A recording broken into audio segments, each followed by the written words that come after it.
peuple révolutionnaire d'Afrique et du monde, mon bonsoir à vous.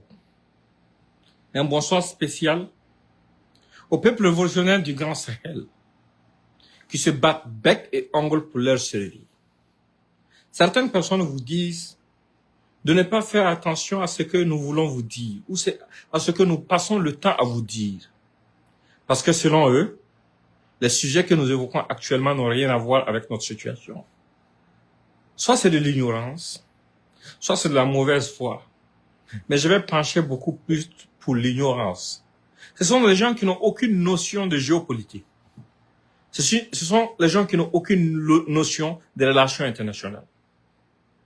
Bon, du haut de mon expérience, plus mon cursus, sans me vanter pour avoir soutenu avec une mention honorable en sciences politiques et en relations internationales le même jour dans une université américaine, et pour avoir reçu les félicitations du département de sciences politiques de l'université dans laquelle j'ai étudié, je pense que j'ai la légitimité qu'il faut pour parler de politique et de relations internationales. Ce sont des faits et les traces se trouvent toujours sur Internet. Mais là n'est pas le sujet. Je veux que vous partagez au maximum parce que ce soir, on va être long. On va être long et détaillé. Il y a des parties qui peuvent vous intéresser, il y a des parties qui peuvent ne pas vous intéresser. Et partagez au maximum pour que le maximum de personnes puissent être là. Vous savez, notre douleur, elle est grande. Parce que la plupart du temps, le monde joue avec nos sentiments. Mais aujourd'hui, l'élection de Donald Trump est quelque chose qui va nécessairement impacter notre destinée. Ça va impacter notre devenir. Parce que ceux qui vous disent que on doit se concentrer sur nous, nos morts, sur nos pertes, on ne doit pas se concentrer sur ce qui se passe à l'extérieur, veulent vous divertir. Ils veulent vous faire perdre de vue la cause même de tout ce que nous traversons. Et si nous ne connaissons pas notre histoire, si nous ne connaissons pas la source de notre malheur, si nous ne connaissons pas les causes profondes de ce qui nous arrive, comment est-ce que nous pourrons y remédier? Il n'y a aucune alternative à part accepter, regarder en face la vérité. Accepter profondément, analyser notre situation et user aussi de nos cerveaux pour naviguer de la même façon que les autres font, en profitant des situations dans la sphère politique mondiale pour améliorer notre situation et notre position, pour trouver des solutions pour notre peuple et notre survie. C'est pour ça que j'insiste encore pour vous dire de partager au maximum. Parce qu'aujourd'hui, je vais parler de tout. De tout. Je ne vais pas me contenter du Sahel, je vais parler de tout. Sans aucune exception. Et si vous prenez la peine d'écouter, ça va vous aider à comprendre beaucoup de choses. Pour ceux qui le savent déjà, ça sera un rappel très important. Aujourd'hui, Macron a eu des sorties. Ces sorties, beaucoup ne comprennent pas la motivation de ces sorties, mais ce sont des stratégies de pression sur la future administration américaine, afin que l'Amérique continue d'être au service de la France. Parce que la France appelle collaboration quand les autres nations sont à son service. La France, dans sa deuxième guerre mondiale, a embarqué les Américains. Elle a embarqué les Africains. Combien de gens sont allés mourir avant le débarquement et après le débarquement pour la France? Combien d'Américains sont morts à Pearl Harbor pour la France? Combien d'Africains ont été embastillés de force et qui sont morts pour la France? Si cette France, comme un quart de la population russe a été sacrifiée pour que la France puisse gagner cette guerre, si cette France, malgré tout ça, à la fin de la guerre, a eu l'audace de refuser que les États-Unis impriment sa monnaie, a refusé que les États-Unis installent une base sur son sol, accepte aujourd'hui dire qu'elle est en train de vouloir lutter pour sa survie et sa souveraineté, en essayant de manipuler d'autres acteurs en Europe, elle doit au moins concéder au peuple noir au sud du Sahara leur liberté et leur droit de rêver, d'espérer, de souveraineté, d'indépendance et de liberté. Elle doit permettre au peuple du Congo, le Congo que les gens oublient, parce qu'un génocide sérieux est en train de se produire sur ce sol. Elle doit permettre aux Congolais de pouvoir être libres, de pouvoir jouir des richesses de leur pays, de pouvoir vivre dignement. Mais non, elle ne va pas le faire. Mais aujourd'hui, elle se sent offusquée, elle se sent en danger. Automatiquement, elle convoque des réunions. Mais ces réunions, à chaque fois quand ces responsables français parlent, je prends la peine de les écouter. Parce que ce sont des gens qui se dévoilent, qui nous donnent des pistes pour conscientiser notre propre peuple. Parce que dans son intervention, il a dit qu'on est face à deux grands géants, notamment les États-Unis et la Chine. Et qu'il ne faut pas que l'Europe soit un herbivore dans un monde de carnivores. Pour lui, les carnivores sont les États-Unis et la Chine. Et il dit précisément qu'ils ont fait le choix d'être des omnivores. Ça, c'est une menace directe qu'ils envoient aux États-Unis et à la Chine. N'en parlons pas des pays africains. Quand tu dis que ce sont des carnivores, les Américains et les Chinois, et que vous ne voulez pas être herbivore, vous voulez être omnivore, ça veut dire qu'un omnivore, c'est celui qui mange et les herbivores et les carnivores. C'est quelque chose de précis qui a été dit. C'est un signal qui a été envoyé. C'est pour vous montrer combien les gens sont prêts à se défendre pour leurs intérêts. Mais ce qu'ils sont allés demander là, ce n'est pas différent de ce que nos peuples noirs au sud du Sahara demandent. Ce n'est pas différent de ce que les Congolais demandent. Ce n'est pas différent de ce que les peuples africains demandent. Nous demandons aussi la possibilité d'être libres, d'être souverains, de pouvoir unir nos destinées. Nous avons compris, par exemple, dans le cadre de l'AES, que nous ne pouvons pas survivre si nous sommes divisés et qu'il fallait qu'on s'unisse. S'unir contre quoi? S'unir contre une tentative d'extermination de nos peuples venus de France. Je le dis à haute voix. Si la France n'est pas contente, elle n'a qu'à aller demain matin porter plainte contre moi, je m'en fous. S'ils veulent même, là, ils n'ont qu'à faire descendre le ciel sur la terre, ça les regarde. Mais ce sont des faits qui sont là. Notre malheur est parti d'où? Du bombardement de la Libye. La Libye que Nicolas Sarkozy, financé par Kadhafi, a choisi de bombarder pour des intérêts français. Mais même dans ça, elle a réussi à utiliser les États-Unis pour l'aider à bombarder cette Libye. Pourquoi? Parce que l'Amérique ne questionne pas les positions de ses alliés. Mais aujourd'hui, cette même France, dans son ingratitude qu'elle a déjà montrée à l'Afrique noire, qui l'a aidé à se libérer du nazisme là, est en train de montrer cette même ingratitude à l'Amérique et aux autres. Mais c'est grave. Et c'est concret. Et ça doit nous interpeller. Ça doit nous réveiller. Si vous pouvez vous réunir, vous dites que vous ne vous sentez plus en sécurité et que vous ne devez plus sous-traiter votre sécurité aux États-Unis d'Amérique. Et par la même occasion, vous voulez que nous, les peuples noirs aussi du Sahara, on vous sous-traite notre sécurité. Qu'on vous permette d'installer des bases militaires sur nos sols, alors que vous avez refusé que des alliés d'hier qui vous ont libérés installent des bases sur votre sol. Vous avez refusé qu'ils impriment votre monnaie et vous contrôlez notre monnaie. La monnaie qui est la clé de notre souveraineté. Le franc CFA qui est votre propriété. Parlons un peu de ça avant de rentrer dans le vif du sujet. Je vous ai prévenu, ça va être très long. Partagez au maximum pour que le maximum de personnes puissent être là. D'abord, la perfidie au niveau du franc CFA. Est-ce que vous savez comment ça fonctionnait? Comment ça continue même de fonctionner? Pour les pays de l'AES, il y a beaucoup de choses qui se sont arrêtées, mais comment ça continue de fonctionner dans la quasi-totalité des pays? La quasi-totalité de nos réserves, de nos dépôts là, c'est au niveau de la Banque de France que ça s'est fait. Jusqu'à 90% de nos recettes. Et quand l'argent nous manque, ce dépôt, on ne peut pas le toucher. On est obligé d'aller s'endetter auprès du FMI. Et comme ce sont les Français et autres qui sont puissants au niveau du FMI, ils disent au FMI de nous imposer des conditions pour nous endetter. Dans ces conditions, il y a eu une période où il y a eu une vaste opération de, de privatisation des sociétés qui étaient sous la coupe de nos États. Et quand on a privatisé, la quasi-totalité des sociétés qui ont été privatisées ont été rachetées par la France avec nos réserves. C'est pas fini, hein. Ils ont acheté, ils ont poussé les FMI à nous dire de privatiser.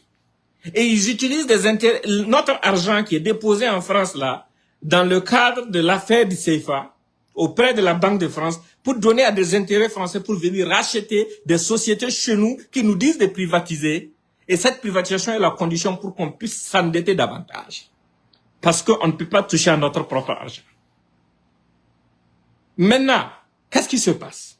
Pour rendre ça encore plus lucratif, ils signent des conventions avec nos États pour dire que non, il n'y a pas de double taxation entre nos pays et la France. Ça veut dire si des entreprises françaises sont chez nous, ils ne peuvent pas payer des impôts chez nous et payer des impôts en France. Ils payent des impôts en France et ils ne payent pas d'impôts chez nous. Et nos entreprises qui sont en France ne payent pas d'impôts en France. Mais nous, on a quelle entreprise en France? Dites-moi, nous, on a quelle entreprise en France? Pourtant, ce sont eux qui viennent, dans le cadre de la privatisation, acquérir les plus grosses entreprises et font de telle sorte que ces entreprises, en plus d'exploiter, de vendre les choses chères chez nous, en plus de les faire perdre, de faire perdre l'État, ils font tout pour que ces entreprises payent les impôts chez eux. C'est toute cette supercherie que nous avons eu à découvrir. Et c'est tout ça qui nous a maintenus dans la mendicité. Et ils prélèvent un pourcentage de ces impôts que ces entreprises Orange et autres partent payer en France là, pour venir nous reverser sous forme d'aide au développement. Et cette aide au développement là, elle est calculée de telle sorte que nos budgets ne puissent pas être suffisants pour le fonctionnement de nos États sans cette aide au développement. De telle sorte à nous rendre davantage dépendants. Et parallèlement en sous, mais quand ils donnent l'aide au développement, ils permettent aux chefs d'État de faire des détournements. Et une partie de cet argent détourné, c'est ce que les politiciens français tendent la main encore pour demander comme aide pour financer leur campagne, comme ce que Gbagbo a dénoncé. Nous avons passé tout le temps à vivre dans cette humiliation. Ça ne les a pas suffi. Ils sont venus bombarder la Libye, nous exporter le terrorisme. Ils parlent de souveraineté, de leur dignité, comme si c'était eux seuls qui étaient des hommes. En utilisant le terme herbivore, ils parlaient de nous. Et c'était un moyen respectueux de nous appeler des moutons. C'est lâche et irresponsable. Et c'est lâche aussi de notre part, si nous continuons d'accepter d'être des moutons, après avoir été traités de moutons devant le monde entier. Nous n'avons pas de cerveau. Des indépendances à nos jours, pourquoi aucune ex-colonie de la France ne peut pas fabriquer une cartouche? Pourquoi nous ne pouvons pas produire des armes? Pourquoi nous ne pouvons pas être autonomes dans quoi que ce soit? Sommes-nous maudits? Je vous pose la question, est-ce que nous sommes maudits? Ou bien nous ne sommes pas intelligents? Nous ne sommes pas suffisamment intelligents pour pouvoir inventer et avancer? Nous ne sommes pas suffisamment intelligents pour prendre conscience de notre destinée, nous unir et avancer? Après la Libye, il y a eu ce qu'ils ont appelé la rébellion séparatiste, les narco-terroristes qui sont venus au nord du Mali pour dire qu'ils voulaient l'indépendance. À cette période, ils ont profité de notre inconscience pour nous diviser, nous subdiviser. Pendant que le Mali faisait seul face à cette situation, les pays comme le Burkina Faso sous Blaise Compaoré se permettaient de recevoir ces narco-terroristes et se présenter en médiateur. Comme si ces gens avaient une limite. Comme si ces gens en voulaient seulement au Mali. Comme si le destin malien n'était pas lié au nôtre. Et ce qui est plus grave, ces narco-terroristes ont fait la déclaration de l'indépendance de l'État fictif d'Azawad depuis la France sur une chaîne de télévision française. Quel homme digne, quelle patrie souverain va accepter qu'un autre État serve de base arrière pour sa division et sa subdivision? Non content de ça, à cette époque, Iyad était en France. Ils ont renvoyé Iyad pour venir créer une soi-disant rébellion, montrer les ethnies, les unes contre les autres, afin de pouvoir nous détruire. Mais l'élimination du peuple noir au sud du Sahara n'a pas commencé aujourd'hui. Aujourd'hui, Macron a donné un exemple concret. Quand il parlait dans son discours, il a fait mention de la population de l'Europe comme prétexte pour justifier le fait qu'il soit une puissance. Mais pourquoi ils ont passé des décennies à financer les contraceptions chez nous, à nous demander de limiter les naissances? Pourquoi ils ont passé le temps à faire ça chez nous? Sommes-nous pas des hommes? Sommes-nous pas suffisamment conscients ou responsables pour pouvoir nous autodéterminer et savoir le chemin que nous devons emprunter ou savoir ce qui est bon pour nous? Aujourd'hui, ils disent qu'ils ne peuvent pas sous-traiter leur sécurité à l'Amérique. D'accord. Mais pourquoi ils invitaient, ils recevaient, ils convoquaient même les chefs d'État de la bande sahélo-saharienne à Paris pour discuter de notre sécurité, de notre avenir? Pourquoi aujourd'hui il veut utiliser Abidjan pour déstabiliser les États qui ont dit non, il faut que ça s'arrête. Nous pouvons nous autodéterminer, nous pouvons trouver notre chemin. Pourquoi ça doit vous étonner? Ça ne doit pas vous étonner. Parce que ce n'est pas une France différente, c'est la même France qui, pendant qu'elle gardait nos parents sous la colonisation, embastillait d'autres de force pour aller l'aider à combattre l'Allemagne nazie pour elle se libérer. Nous n'avons pas de conscience ou quoi? Sommes-nous ignorants à ce point? Aujourd'hui, elle s'est convertie en porte-parole de ces terroristes puisque c'est elle qui a créé ces groupes terroristes-là. Tout est calculé, du bombardement de la Libye, au fait du lancement du MNLF depuis la France, au fait d'avoir reçu Iyad quand Iyad avait été expulsé de l'Arabie Saoudite là, jusqu'à ce que Iyad vienne commencer tout ce qui a été commencé, tout ce qui a commencé sur nos sols contre nos populations, ça a été sciemment calculé. Et vous pensez que ça n'a pas quelque chose à voir avec nos terres? Est-ce que vous entendez toujours parler du réchauffement climatique? C'est une réalité. La montée des eaux. Nous ne sommes pas des États côtiers. Mais il y a la montée des eaux qui vient et la fonte des glaces. Quand ça va arriver là, les seules terres vivables, là, ça va être nos terres. Nos terres arides du Sahel et du Sahara. Là. Ça va être les seules terres vivables sur cette terre, à proximité de l'Europe.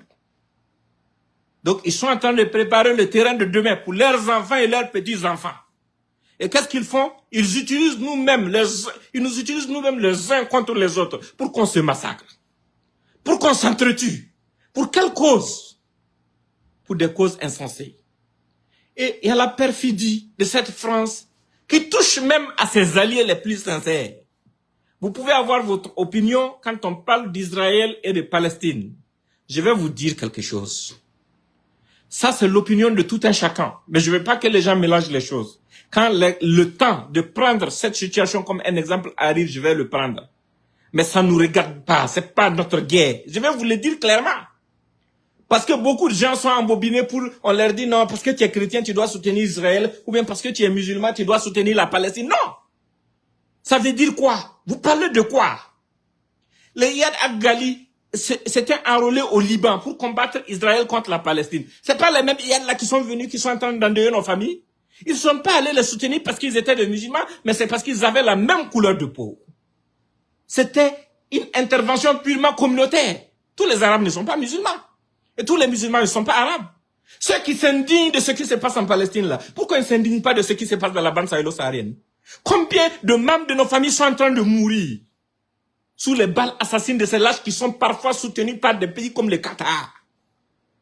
Des pays qui disent soutenir ces gens au nom de l'islam pour que ces gens viennent entretenir, tuer nos familles, massacrer nos familles.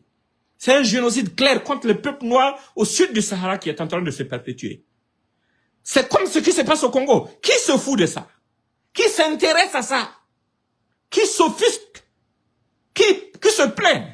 Qui dit que c'est inadmissible? Depuis quand le monde arabe ou les pays musulmans se sont associés pour sortir, pour communiquer, pour dire que non, ce qui se passe au Sahel est inacceptable? Parce que ceux qui sont en train d'être massacrés par la majorité de ces gens-là, ce sont aussi des musulmans. Mais pourquoi leur sort ne les intéresse pas? Donc, pour cette raison, personne ne va me mettre dans le jeu d'un soutien hypocrite à la Palestine. Jamais. Ce qui se passe là-bas, ça ne nous regarde pas. Les gens ont fait leur choix. Les gens parlent de soutien au Liban. Mais quel Liban? Vous avez vu comment nos sœurs qui partent là-bas travailler, comme femmes de ménage sont traitées, pendant que les Libanais viennent chez nous faire ce qu'ils veulent? Mais c'est inacceptable. Je ne suis pas... Je ne déteste pas la couleur de ma peau à ce point quand même.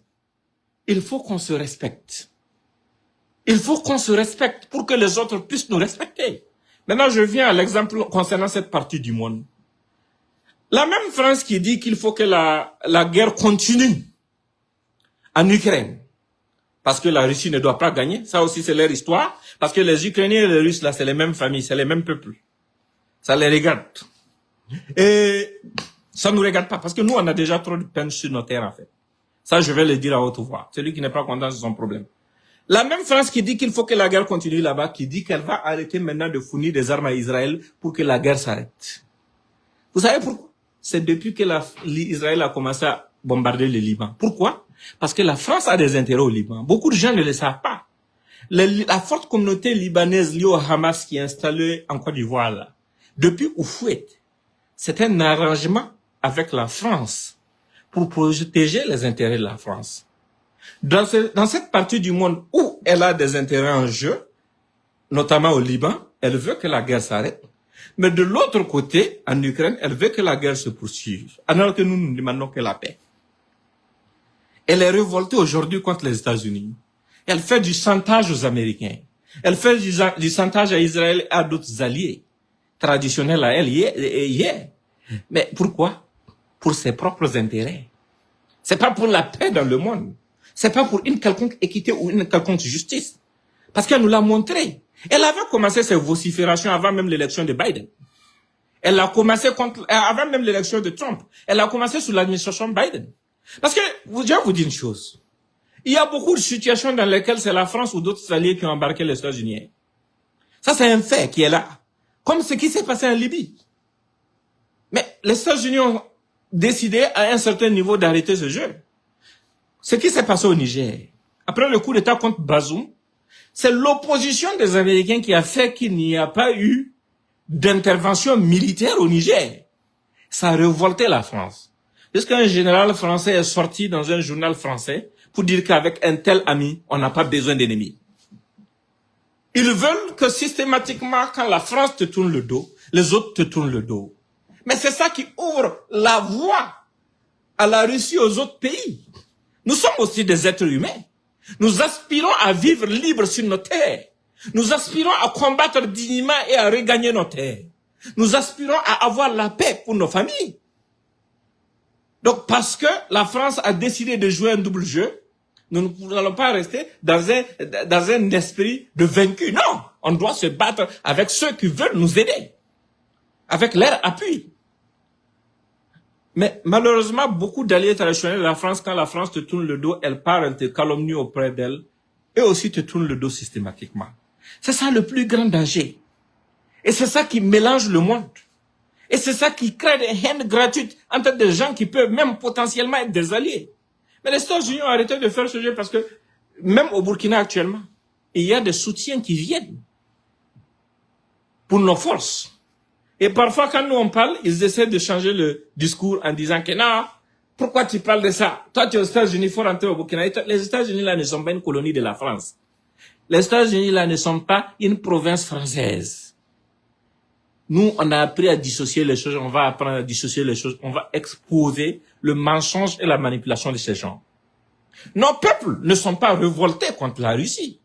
Ils ne sont pas révoltés contre les États-Unis, ils ne sont pas révoltés contre la Chine. Ils ne sont pas révoltés contre l'Allemagne, ils ne sont pas révoltés contre l'Angleterre. Nos peuples sont révoltés contre la France, la domination française, l'exploitation française, le manque de respect, l'arrogance et la condescendance de cette République française. Une France qui a ses forces au Mali et qui parallèlement permet à des narcoterroristes de faire une déclaration d'indépendance d'une portion du territoire malien sur sa télévision nationale.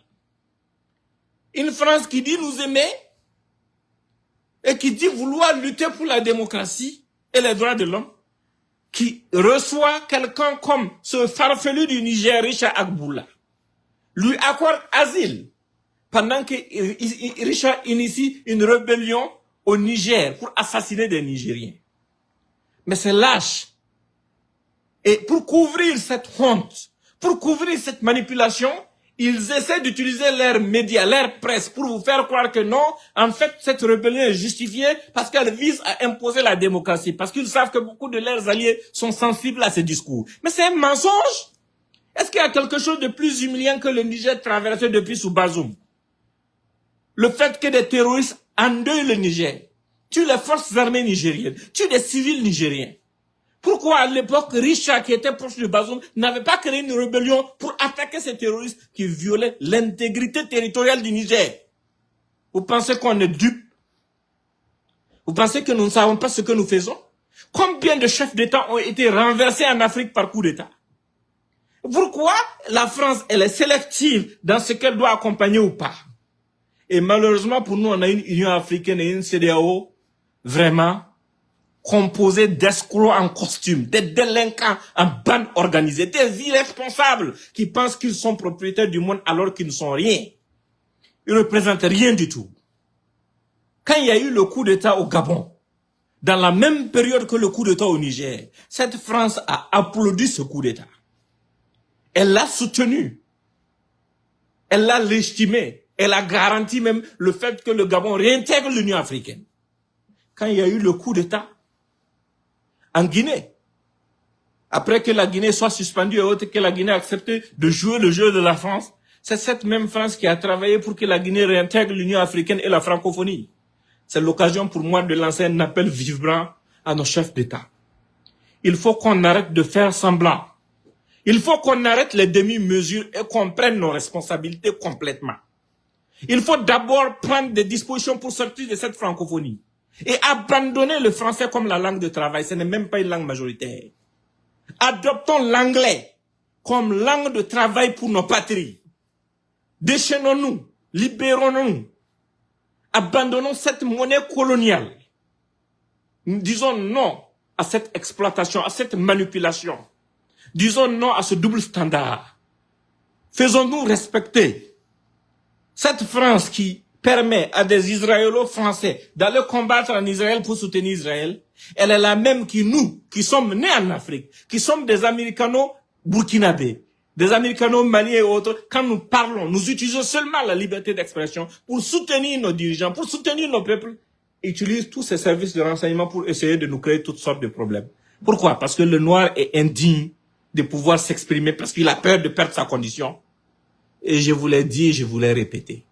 Je vais continuer de le dire et de le répéter. Celui qui va m'empêcher de m'exprimer n'est pas encore né. Surtout quand il est question de la survie de mon peuple. Surtout quand il est question de mes racines. Surtout quand il est question de mes origines. Absolument personne sur cette terre. La seule chose que tu peux faire pour m'empêcher de parler, c'est de me faire disparaître. Et voilà, ça c'est tous les êtres humains. Personne ne va sortir vivant de ce monde. Ça, c'est un fait indéniable. Donc, c'est un peu ce message que j'avais envie de vous passer ce soir pour que vous vous réveillez, pour que vous compreniez les enjeux. L'Europe pleurniche, elle se cherche. Elle dit au monde entier que la condition pour qu'il puisse survivre, c'est de s'unir, c'est de s'associer, c'est de se donner la main. Et parallèlement, elle essaie de faire croire aux Africains, aux Noirs aussi du Sahara, qu'on doit se diviser, subdiviser. Et d'autres tombent dans ce piège. C'est malheureux. Nos pays voisins, la Côte d'Ivoire, le Ghana et autres, doivent comprendre une chose. Nous avons été à leur place hier. Nous avons servi de base arrière pour déstabiliser le Mali. Aujourd'hui, nous sommes en train de payer le prix. Si aujourd'hui, vous servez de base arrière pour déstabiliser les autres pays, demain, ça sera votre tour de payer le prix. Donc, la seule chose qui peut nous sauver, c'est de nous unir et de nous donner la main. C'est pour comprendre que c'est parce que ces gens ont échoué à nous faire disparaître, à nous exterminer à travers les systèmes de contraception et autres, qu'ils sont revenus à la charge en utilisant des génocides, en utilisant des conflits interethniques qu'ils ont créés de toutes pièces. La même chose qu'ils ont fait au Rwanda. La même chose qu'ils continuent de faire au Congo. La même chose, c'est la même chose qu'ils sont en train de faire dans la bande sahélo-saharienne. Nos destins sont liés. Et nos chefs d'État doivent le comprendre. Nos dirigeants doivent le comprendre. Nos populations doivent le comprendre. Parce que ce qui est en jeu, c'est notre devenir, c'est notre survie. C'est notre survie. Il ne faut pas que quelqu'un exploite vos émotions pour essayer de vous faire croire que vous devrez vous subdiviser pour un soi-disant soutien à Israël ou soutien à Palestine au nom de vos principes religieux. Non. Aujourd'hui, c'est notre survie qui est en jeu. Personne ne se soucie de notre devenir. Et ce qui peut nous aider à nous en sortir, c'est de prendre pleine conscience de notre situation, de notre condition, et de prendre les mesures qu'il faut pour pouvoir nous en sortir. Portez-vous bien et excellente soirée à vous.